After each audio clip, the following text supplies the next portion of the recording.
The Great Hall on Nexus Prime stretched for miles in every direction. 12 different species sat in a perfect circle, each delegation representing millions of worlds across the galaxy. The air hummed with translation devices working overtime, turning clicks, whistles, and electronic pulses into words everyone could understand. Kim Tae adjusted his simple black suit and looked across the massive room. Next to him, Park Sol checked her tablet one more time.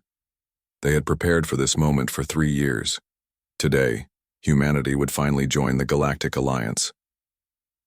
"The Council recognizes the human delegation," announced a voice that seemed to come from everywhere at once. Ambassador Vorth rose from his crystal chair. He looked like a walking diamond, all sharp edges and cold light.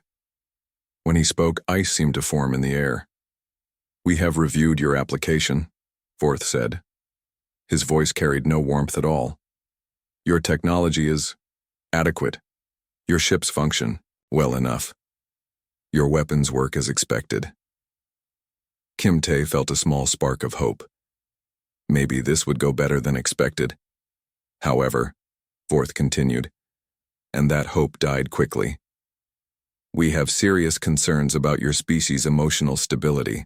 Park Sol leaned forward. "What do you mean by emotional stability?" Another delegate stood up. Counselor Rax looked like a walking computer made of metal and glass. When he spoke, his voice sounded like numbers being calculated. "We have studied your behavior patterns. Humans cry when viewing art. You become angry during negotiations. You laugh at inappropriate times during serious discussions. You make decisions based on feelings rather than logic," added another voice from across the room. "This is highly dangerous in galactic politics." Kim Tae stood up slowly. "With respect, counselors, our emotions have served us well. They drive our creativity, our determination, our ability to form strong bonds with allies." A ripple of what might have been laughter went around the room, but it sounded more like static electricity. "Strong bonds?" Vorth's crystal body flashed brighter. "Your own history shows constant warfare, betrayal, and destruction, all caused by these emotional responses." Park Sol pulled up a hologram showing Earth's recent achievements. "Look at what we've accomplished in the last century. We ended world hunger, reversed climate change, and reached the stars, all because we cared enough to try." "Caring." Rax said the word like it tasted bad. Another emotional response. "Logic would have found more efficient solutions." Kim Tae felt his face getting hot. "Efficient? You want to talk about efficient? Your alliance has existed for 10,000 years, and what have you accomplished? You maintain the status quo. You avoid risks. You never push boundaries because you're afraid of making mistakes." The temperature in the room seemed to drop several degrees. Every alien eye, sensor, and optical device turned toward Kim Tae. He had just insulted the most powerful organization in the galaxy. "This outburst proves our point exactly," Vorth said. His crystal form pulsed with cold light. "Humans cannot control their emotional responses. You become defensive when criticized. You speak without thinking when angered." "I'm speaking from my heart," Kim Tae shot back. "Something none of you seem to have." Park Sol put a gentle hand on his arm, trying to calm him down. But the damage was already done. Counselor Rax's metal face showed no expression at all. "The human delegate has just demonstrated why his species cannot be trusted with galactic responsibility. They prioritize feelings over facts, passion over logic, impulse over careful planning." More voices joined in from around the circle. Kim Tae heard words like unstable, dangerous, and primitive. Each comment hit like a physical blow. "Your species fights wars over religious beliefs," said one delegate. "You destroy relationships over personal pride," added another. "You make economic decisions based on fear and greed rather than mathematical optimization," came a third voice. Park Sol tried to defend them. "Every species has flaws, but humans also show incredible courage, compassion, and creativity. We've solved problems that your pure logic couldn't handle." "Name one," challenged Vorth. "The plague of Kepler 90, Park Sol said quickly. Your medical computer said it was impossible to cure. Dr. Li Min found the answer because she refused to accept that children had to die.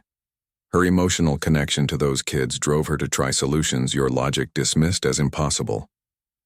A single example proves nothing, Rax responded. And emotional attachment to patients compromises medical judgment. Kim Tae wanted to argue more, but he could see it was hopeless. These beings had made up their minds long before the hearing started. They saw human emotion as a virus that would infect their perfectly ordered galaxy. The voting began, one by one. Each delegate cast their decision. Kim Tae didn't need a translation device to understand the results.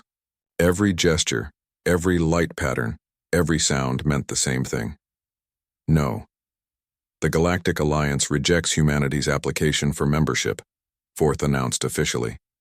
Your species shows too much emotional instability to participate in galactic civilization. Kim Tae felt his hands shake with anger, frustration, and disappointment. You're making a mistake. We make decisions based on careful analysis, Rax replied. Emotions cloud judgment and lead to poor choices. Perhaps in a few millennia, when your species evolves beyond these primitive responses, you may reapply. Primitive. Kim Tae's voice rose despite Park Sol's warning touch. Our emotions make us human. They're what drive us to explore, to create, to protect the innocent and fight for justice. You call that primitive? We call it dangerous, Vorth said simply. Security will escort you to your ship. Two tall guards approached, their faces hidden behind silver masks. Kim Tae wanted to fight, to argue, to make them understand, but he could see it in every alien face around him. They weren't just rejecting humanity's application. They were afraid of what human emotion might do to their cold, perfect order. As they walked toward the exit, Kim Tae heard Counselor Rax's final words echoing through the great hall.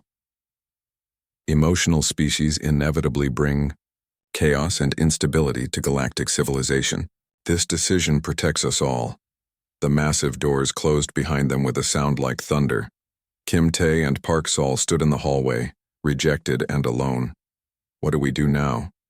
Park Sol asked quietly. Kim Tae straightened his shoulders and looked back at the sealed doors. We proved them wrong. Neither of them knew how prophetic those words would become. 6 months after the humiliation on Nexus Prime, everything changed. The first attack came without warning. The planet Kepler 442b, home to 3 billion Alliance citizens, went silent during what should have been a routine morning. No distress calls, no emergency broadcasts, just deadly quiet where a thriving world had been. Li Bo sat in Earth's orbital command center, watching the emergency session of the Galactic Council through intercepted transmissions. The Alliance leaders looked different now. Gone was their cold confidence. Fear crept into their voices as reports flooded in from across the galaxy. The Sectar Empire has simultaneously attacked 3 worlds, Ambassador Vorth announced, his crystal form dimmer than usual. Our defensive fleets were destroyed within hours. Li Bo leaned forward in his chair. He had been studying the Sectar for years. They were everything the Alliance claimed to admire. Perfectly logical, emotionally dead, and ruthlessly efficient. They made decisions based purely on mathematical calculations and never deviated from optimal strategies. How is that possible? Asked Counselor Rax. Our tactical computers predicted a 67% chance of successful defense, a new voice answered, cold and mechanical. Because your tactical computers are flawed. They account for emotional variables that do not exist in superior beings. The transmission shifted to show a Sectar commander. It looked like a walking machine, all black metal and glowing red sensors. When it spoke, its voice carried no personality at all. I am Commander Vec 9. The Sectar Empire has analyzed Alliance defenses for 57.8 years. Your emotional species create weaknesses we exploit. Fear makes your ships retreat too early. Anger makes your commanders take unnecessary risks. Compassion makes you waste resources protecting civilians instead of strategic targets. Li Bo watched the Alliance delegates shift uncomfortably. Everything the Sectar said was technically true. We will conquer your territories in the most efficient manner possible, Vec 9 continued. Surrender now and minimize casualties. Resist and face optimal destruction. The transmission ended, leaving the council in panicked silence. Choi Yul walked into the command center carrying a thick report. As Earth's leading expert on warfare psychology, she had been analyzing the sectar attacks all day. "This is bad," she said, dropping the report on Li Bo's desk. "Really bad." Li Bo flipped through the data. Battle formations that never broke, attack patterns that followed perfect mathematical models, casualty ratios that looked like someone had planned them with a calculator. "They don't make mistakes," Li Bo muttered. "At all." "Worse than that," Choi Yul replied. "They can't understand mistakes. Look at this." She pulled up a tactical display showing the Battle of Rigel Station. Alliance forces had tried a desperate flanking maneuver that should have failed. Instead, it worked perfectly because the sectar couldn't predict why anyone would attempt something so obviously stupid. The Alliance won that engagement by accident, Choi Yul explained. But when they tried the same trick again, the sectar were ready for it. Li Bo studied the data more carefully. They learn fast. They learn everything, every trick, every strategy, every tactical variation. Within a few battles, they'll know how to counter anything the Alliance can throw at them. On the screen, reports continued streaming in. The second targeted planet had fallen. The third was under siege. Alliance fleets retreated from every engagement, their logical battle plans useless against an enemy that outlogicked them at every turn. 3 weeks later, a message arrived on Earth's emergency channels. It came from the same council that had rejected humanity just months before. Kim Tae, now Earth's prime minister after winning an emergency election, gathered his cabinet to listen to the transmission. Ambassador Vorth appeared on the screen, his crystal form flickering with desperation. "Prime Minister Kim, the Alliance faces extinction. The Sectar Empire has conquered 7 worlds and shows no signs of stopping." "I'm sorry to hear that," Kim Tae replied calmly. "But I fail to see how this concerns Earth." Vorth's form pulsed brighter. "We need your ships, your weapons, your military capabilities. Earth has the most advanced fleet outside the Alliance core worlds." "Ah," Kim Tae smiled. "Now you want our help. The same species you called too emotional and primitive to join your civilization. This is not the time for pride," Counselor Rax's voice cut in. "Galactic civilization itself is at stake." Kim Tae's smile disappeared. "Pride? You think this is about pride? You insulted everything that makes us human. You rejected us because we care too much, feel too deeply, and refuse to be cold, calculating machines. Now you want us to die fighting your war while still treating us as second-class beings." The Alliance delegates exchanged glances that even their alien faces couldn't hide. "What are your terms?" Vorth asked quietly. Kim Tae stood up, and every human in the room felt a surge of fierce pride. "Full Alliance membership upon victory, equal voting rights in the Council, recognition of human colonies and territorial claims, and a formal apology for your previous rejection." "Impossible," Rax responded immediately. "The Alliance cannot—" "Then good luck with your war," Kim Tae interrupted. "I'm sure your pure logic will find a way to defeat an enemy that's even more logical than you are." He reached for the communication cutoff switch, but Vorth's voice stopped him. "Wait. We accept your terms." Kim Tae paused. "All of them?" "All of them. But only if you can actually defeat the Sectar Empire." "Oh, we'll defeat them," Kim Tae said confidently. "The question is whether you'll survive long enough for us to get there." After ending the transmission, Li Bo approached Kim Tae privately. "Sir, can we actually beat them? The Sectar have never lost a battle." Kim Tae looked out at Earth's sprawling orbital shipyards, where humanity's fleet was preparing for war. "General, they've never faced anyone like us before. The Alliance fights with logic just like they do. But we have something the Sectar can't calculate or predict." "What's that, sir?" Kim Tae smiled. and it wasn't a pleasant expression. We have everything they called our weakness. We fight with love for our homes, rage at injustice, hope for our children's future, and grief for our fallen friends. We fight with emotions they can't understand or counter. Lebo felt a chill run down his spine. For the first time since the war began, he thought humanity might actually have a chance. Besides, Kim Tae added, they made one crucial mistake. What's that? They assume everyone thinks like them. But we're about to show the galaxy what emotional warfare looks like. The fleet departed Earth 3 days later, carrying humanity's hopes and the Alliance's last chance for survival.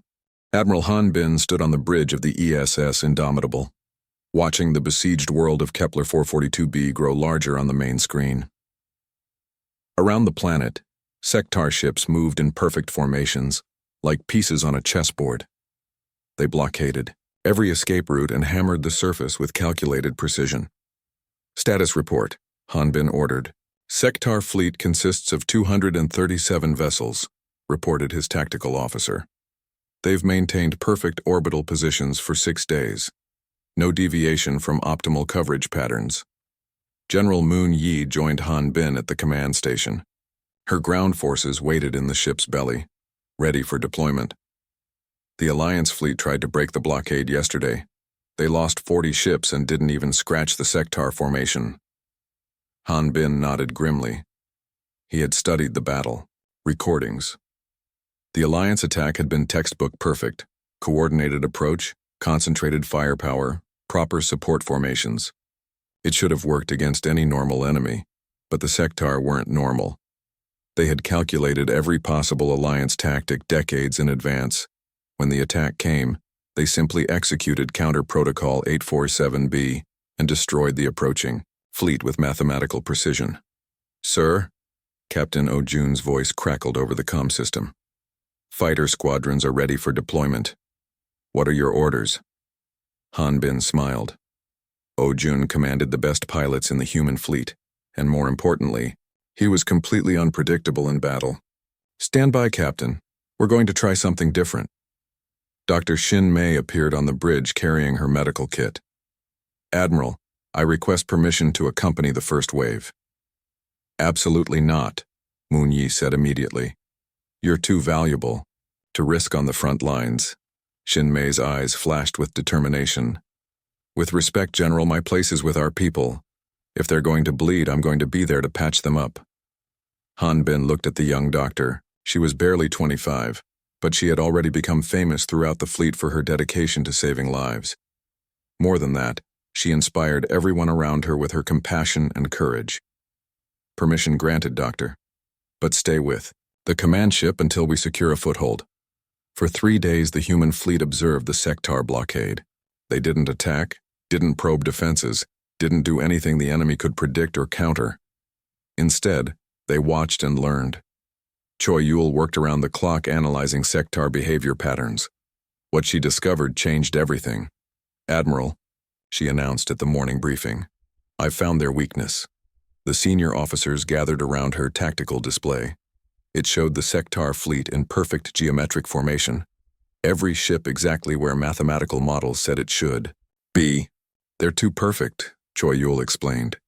Every movement follows optimal tactical doctrine. Every response matches predicted scenarios. They can't adapt to anything that doesn't make logical sense. Meaning? Moon Yi asked. Meaning we need to do things that are completely illogical. Actions that serve no tactical purpose, that waste resources, that violate every principle of good military strategy. Han Bin frowned. You're suggesting we fight badly on purpose? I'm suggesting we fight emotionally. The sector can calculate responses to logical tactics, but they can't understand why someone would charge into certain death to save a friend. They can't predict why soldiers would keep fighting after victory becomes mathematically impossible. Captain, Oh-jun's voice came over the intercom. Admiral, the sector are hailing us. Put them through. The main screen flickered to show Commander Vec 9. The sector leader looked exactly like every other member of his species. Black metal body, glowing red sensors. No trace of personality. Human fleet. Vec 9's voice carried no emotion. You have observed our positions for 72.6 hours. Analysis indicates you are gathering tactical intelligence. This behavior is predictable and useless. We have calculated optimal responses to all possible human attack patterns. Hanbin stepped forward. Have you now? That's very impressive. Sarcasm detected. Emotional response noted and catalogued. Your species' reliance on emotional communication creates tactical weaknesses we will exploit. Surrender now to minimize casualties. I don't think so, Hanbin replied. But I appreciate the offer. Vec-9's sensors focused on him. Explain why you refuse logical capitulation. Hanbin smiled, and something in that expression seemed to confuse the Sectar commander. Because we're not logical, we're human.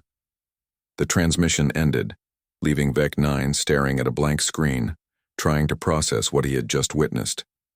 The attack began an hour later, and it was unlike anything the galaxy had ever seen.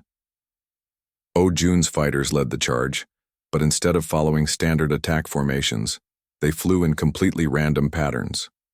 Some pilots sang old songs from Earth. Others recited poetry over open channels.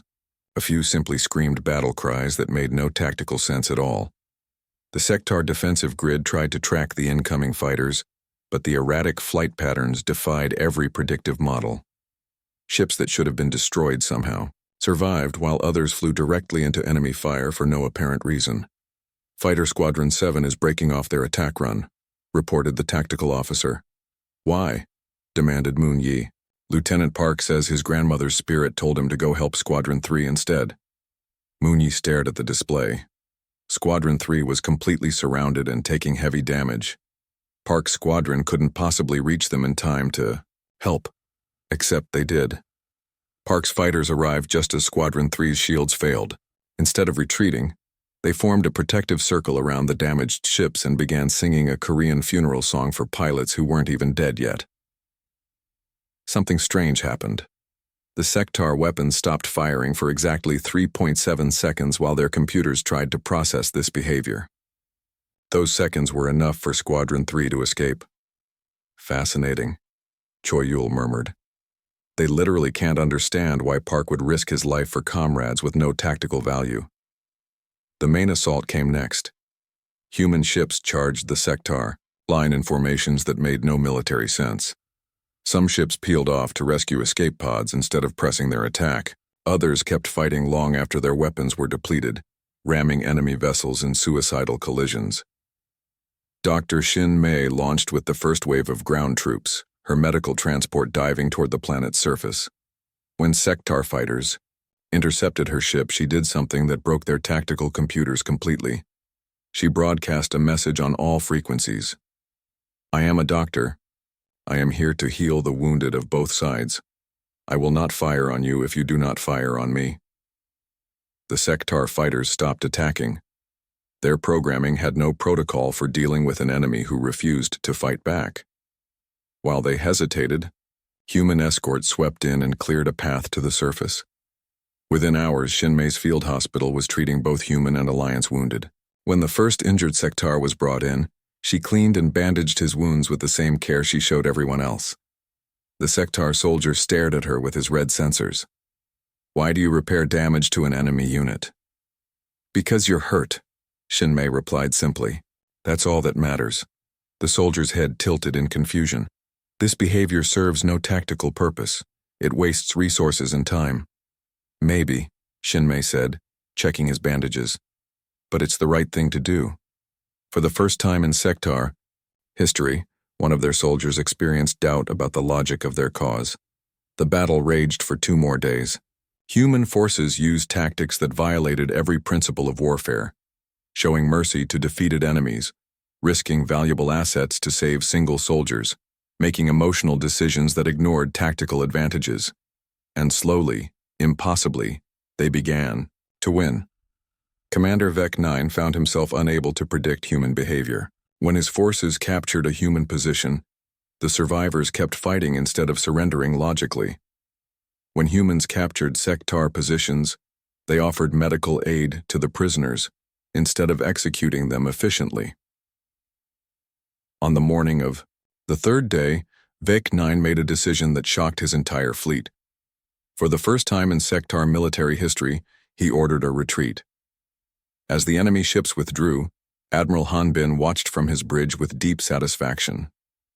The Alliance had called humans too emotional for galactic civilization. They were about to learn just how wrong they could be. 3 months later, the war had spread across half the galaxy. The Sectar Empire, frustrated by their inability to predict human tactics, had changed their strategy. Instead of calculated battles, they now attacked everything in sight with brutal efficiency. Captain O'Jun strapped himself into his fighter's cockpit and looked out at the massive enemy fleet surrounding Titan's Rest. 2,000 Sectar ships formed perfect attack formations around the small mining station. His squadron had only 24 fighters. The math doesn't look good, his wingman, Lieutenant Kim Woo, said over the comm. O'Jun checked his instruments one more time. Every sensor, every computer system, every tactical analysis program on his ship reached the same conclusion: retreat immediately, or face certain death. Control to Eagle Squadron. Admiral Han Bin's voice crackled through the radio. Fall back to minimum safe distance. We're calling in reinforcements. O'Jun looked at the mining station below. 50,000 civilian workers lived there, mostly families of Alliance soldiers fighting on the front lines. The Sectar had announced they would destroy the station in exactly 1 hour as a demonstration of superior firepower. Eagle Squadron to control. O'Jun replied. Negative on that retreat order. Captain, this is a direct command. Return to the fleet immediately. O'Jun smiled and switched his radio to the squadron frequency. Eagles, you heard the Admiral. Anyone who wants to live through the day should head home now. 24 fighters held their position in space. I guess we're all staying, Kim Woo said quietly. O'Jun felt a warm feeling spread through his chest. These pilots would follow him into hell itself, not because orders demanded it, but because they chose to, because they cared about the people below more than their own survival. You know what, guys? O'Jun said, his voice carrying across the squadron channel. My grandmother used to sing me a song when I was scared. She said it would give me courage when I needed it most. He began to sing, his voice rough but strong. The melody was old, older than spaceflight, older than humanity's first steps beyond Earth. It was a song Korean warriors had sung for thousands of years, a song about courage in the face of impossible odds. One by one, the other pilots joined in. 24 voices harmonized across the cold vacuum of space, singing words their ancestors had sung before battles that logic said they couldn't win. On the Sectar command ship, Commander Vec-9 stared at his tactical display in confusion. Analysis request. Explain enemy behavior. His tactical computer worked for several seconds before responding. Unable to compute.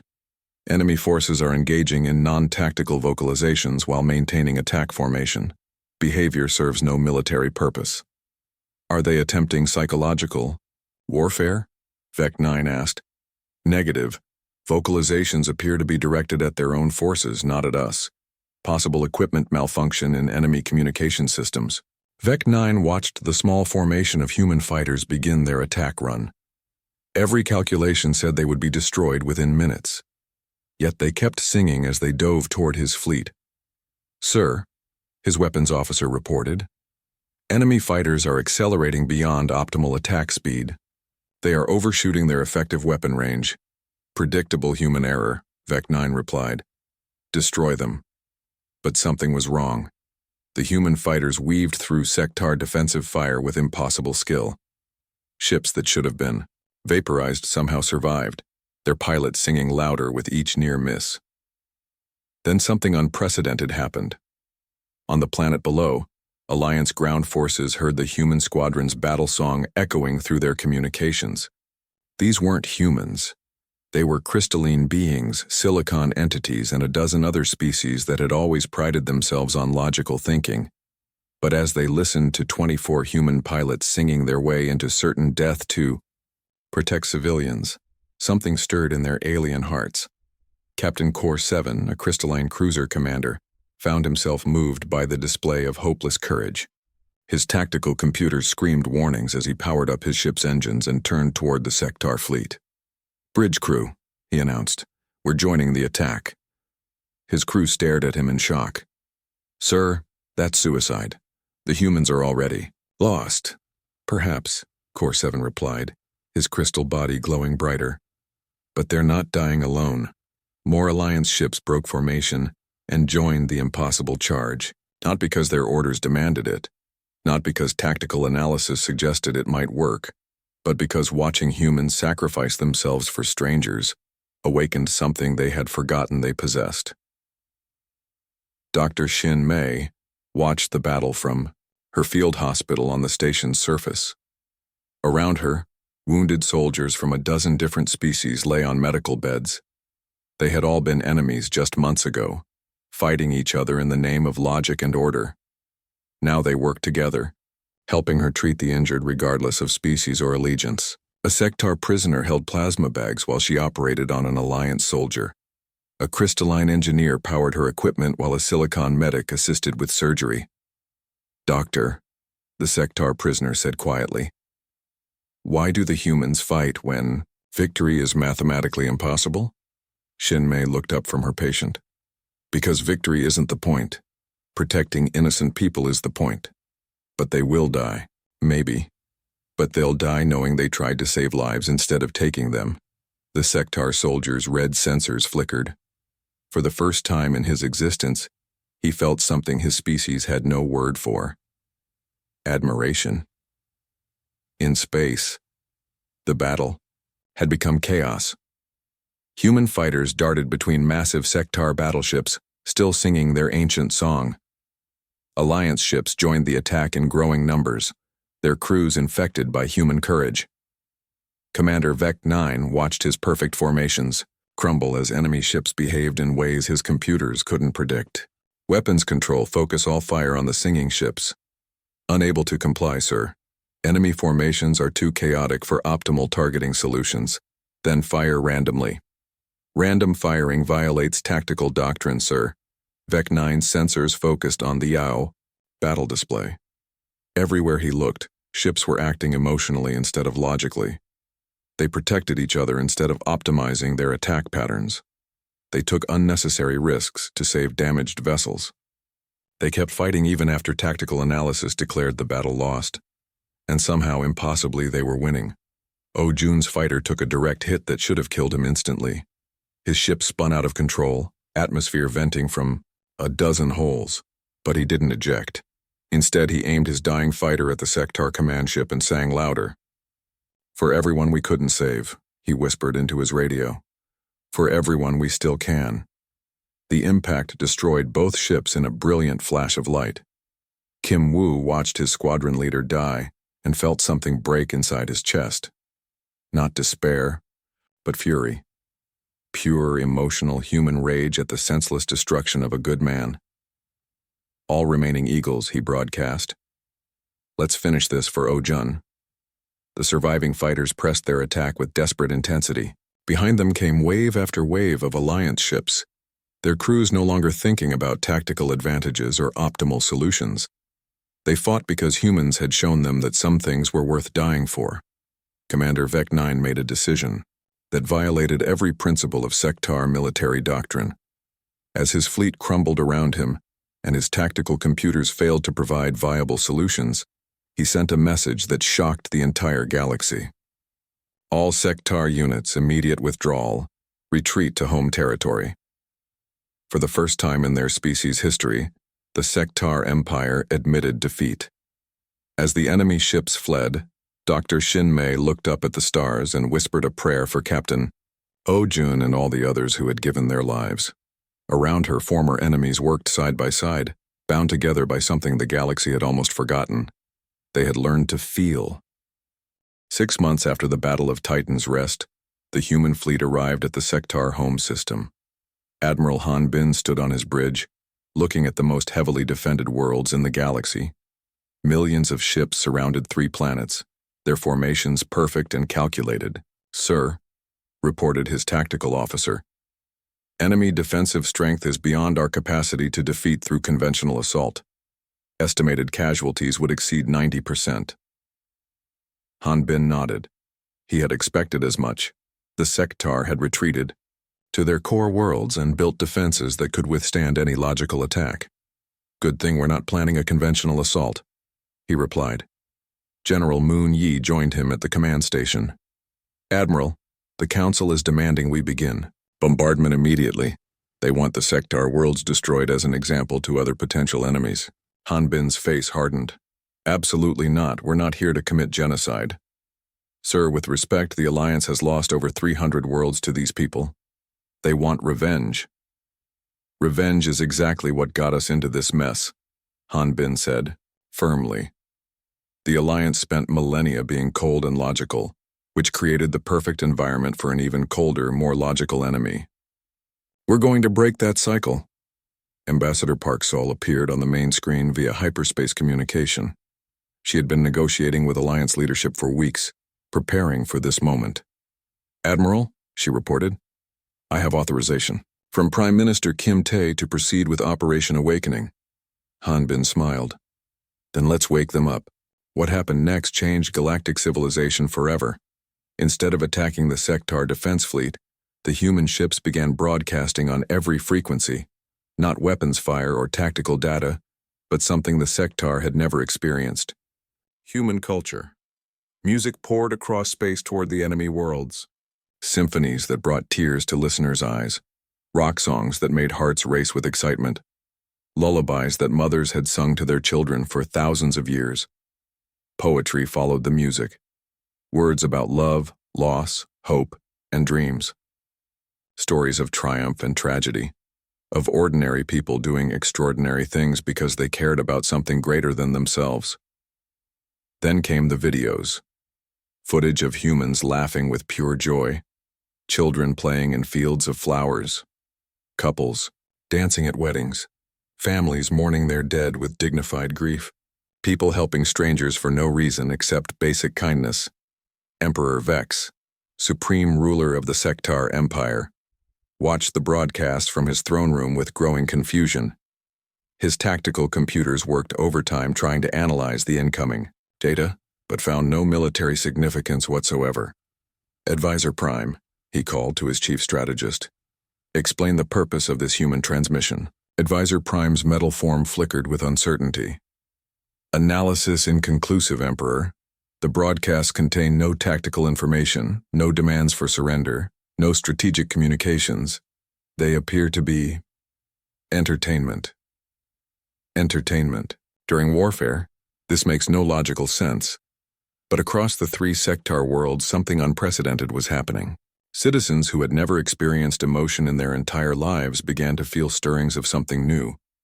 A young sectar named Unit 447 stood at his factory workstation, performing the same task he had completed perfectly for 15 years.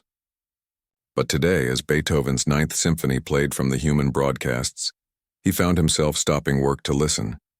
The music made his internal systems respond in ways they never had before. His cooling vents opened and closed rhythmically. His optical sensors flickered in patterns that served no functional purpose. Most disturbing of all, fluid began leaking from those sensors. He was crying, and he didn't understand why. Across the Empire, similar scenes played out millions of times. Sectar citizens experienced their first taste of beauty, wonder, and joy. They heard human laughter and felt strange urges to make similar sounds. They watched footage of humans embracing and felt compelled to touch each other with gentleness, instead of mechanical precision. Emperor Vex called an emergency session of his ruling council. Report on citizen behavioral anomalies. Widespread malfunctions in emotional suppression systems, reported his domestic advisor. Citizens are exhibiting non-productive activities. Work efficiency has decreased by 47%. Some units are refusing orders to prioritize illogical personal preferences. Quarantine all affected units immediately. Impossible, Emperor. The phenomenon affects 83% of our population and growing. Vex's red sensors flared, brighter. How can this be? Our species has eliminated emotional responses for 10,000 years. We are immune to such weaknesses. Analysis suggests we were never immune, Emperor. We simply suppressed natural functions that all intelligent species possess. The human broadcasts are reactivating dormant systems.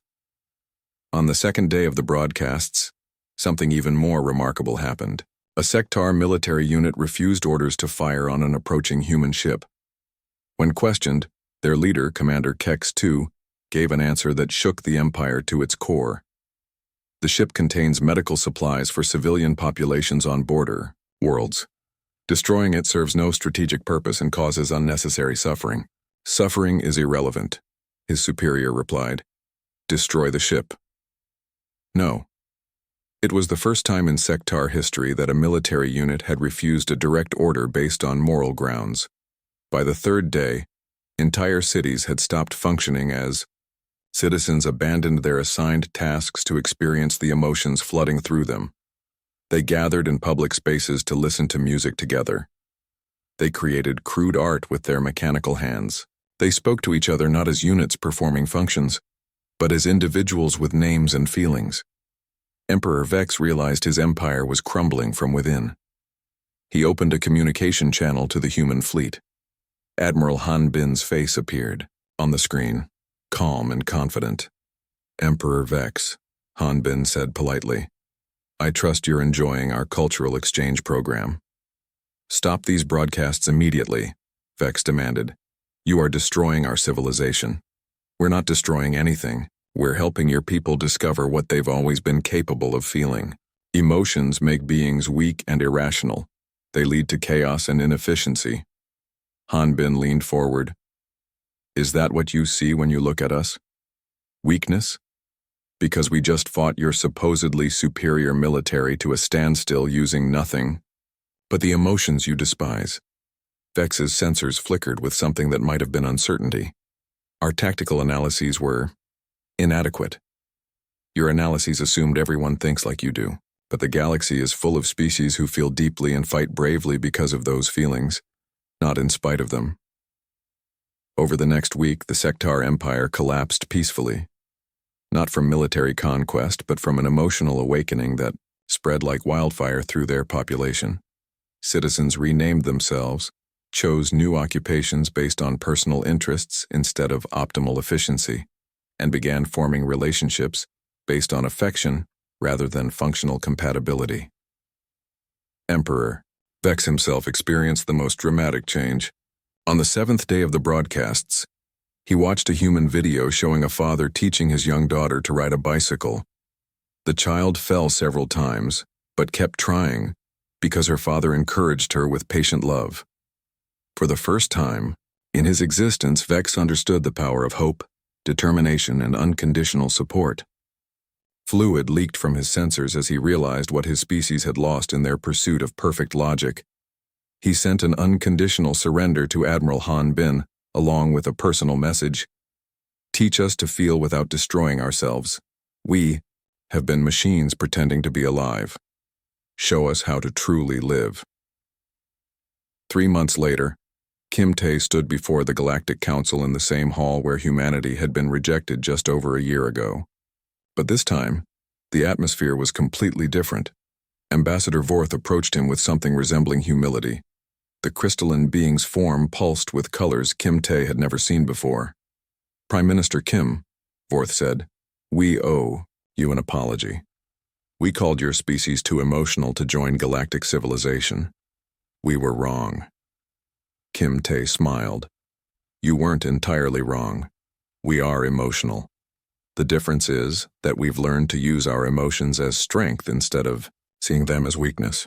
Counselor Rack stepped forward, his metal form somehow seeming less rigid than before. We have observed the transformation of the Sectar Empire. Former enemies now work together because humans taught them to feel compassion. Warriors have become artists because you showed them beauty. It is remarkable. Emotions don't make us weak, Kim Tae explained. They make us complete. Logic tells us what we can do. Emotion tells us what we should do. Together, they make us unstoppable. The Council voted unanimously to admit humanity as full members of the Alliance. With equal representation, and full diplomatic rights. But more importantly, they established the Emotional Intelligence Corps, a joint organization dedicated to helping species throughout the galaxy discover the power of feeling. Dr. Shin Mei became the first director of the Corps, working with former Sector scientists to develop techniques for healthy emotional awakening. Captain Kim Woo, promoted after Oh Jun's heroic sacrifice, led the new Alliance Fleet doctrine that emphasized courage, compassion, and creativity, alongside tactical skill.